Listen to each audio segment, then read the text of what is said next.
আসসালামু আলাইকুম। রোজিজ সিবি চ্যানেলে সকলকে স্বাগত। আজ আমি কোনো প্রকার সস, টক দই, দামি কোনো মশলা ছাড়াই মশলা চিকেন শিক কাবাব তৈরি করে দেখাবো। সাধারণ মশলায় তৈরি করলেও এটা খেতে কিন্তু অসাধারণ।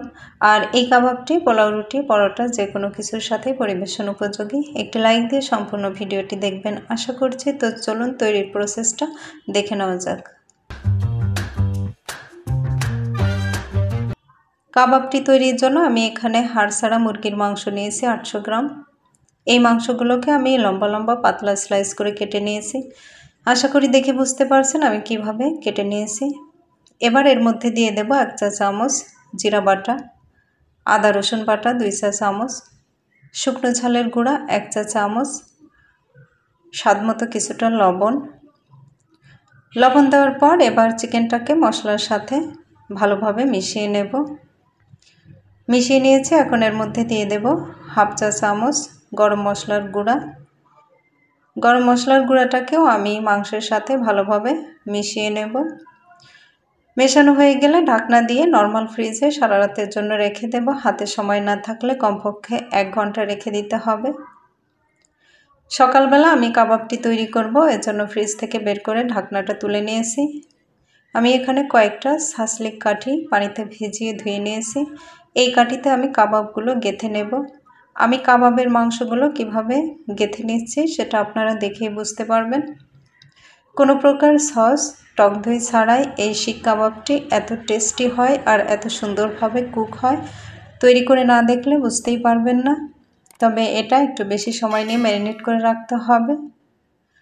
তো আমি এরই মাঝে একটা কাবাব রেডি করে নিয়েছি। এটাকে হাত দিয়ে চেপে একটু টাইট করে দিতে হবে, নইলে ভাজার সময় উল্টে পাল্টে ভেজে নিতে সমস্যা হবে।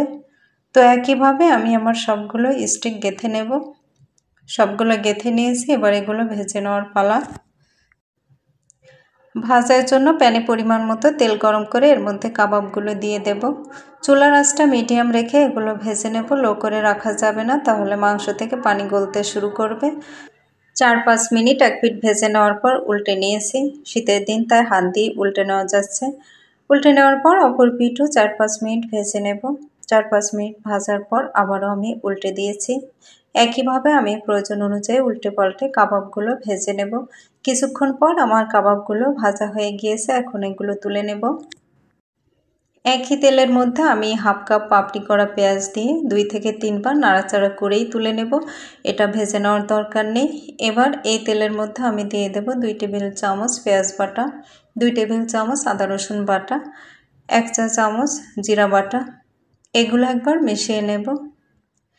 এখন এর মধ্যে দিয়ে দেব স্বাদমতো কিছুটা লবণ।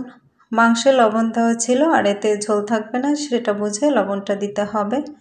প্রয়োজন মতো হলুদ গুঁড়া, চাইলে এটা স্কিপ করতে পারবেন। 1 চা চামচ ধনিয়া গুঁড়া, 1 চা চামচ গরম মশলার গুঁড়া, 1 চা চামচ শুকনো ঝালের গুঁড়া। এবার সব মশলাগুলো একসাথে ভালোভাবে মিশিয়ে নেব। মিশিয়ে নিয়েছি। এখন এর মধ্যে 1/2 কাপ পানি দিয়ে দেব। পানি দেওয়ার পর ফ্লেভারের জন্য দিয়ে দেব 4টা কাঁচা ঝাল। পাপড়ি করে রাখা সে পেঁয়াজগুলো দিয়ে দেব। এবার একটুখানি নাড়াচাড়া করে নেব। এখন তৈরি করে রাখা কাবাবগুলো এর মধ্যে দিয়ে দেব। দিয়ে দেওয়ার পর এবার একটু উল্টে পাল্টে মশলার সাথে মিশিয়ে দেব। মেশানো হয়ে গেলে ঢাকনা দিয়ে লো আঁচে রান্না করব 3 থেকে 4 মিনিট। 3-4 মিনিট পর ঢাকনাটা তুলে নেব। আবারও উল্টে দেব যাতে মশলাটা সব দিক থেকে কাবাবের মধ্যে ঢুকে যায়। আবারও ঢাকনা দিয়ে লো আঁচে রান্না করব 3 থেকে 4 মিনিট। 3-4 মিনিট পর ফাইনালি আমার চিকেন মশলা শিক কাবাবটি তৈরি হয়ে গেল। এখন চুলা অফ করে পরিবেশন করে নেব। এই কাবাবটি খেতে কতটা মজার হয় সেটা বলে বোঝানো যাবে না। বাড়িতে একবার তৈরি করে দেখার অনুরোধ রইল। রেসিপি ভালো লাগলে লাইক, কমেন্ট ও সাবস্ক্রাইব করার অনুরোধ রইল। পেজ থেকে দেখে থাকলে ফলো দিয়ে রাখবেন। শেষ করেছি। আল্লাহ হাফেজ।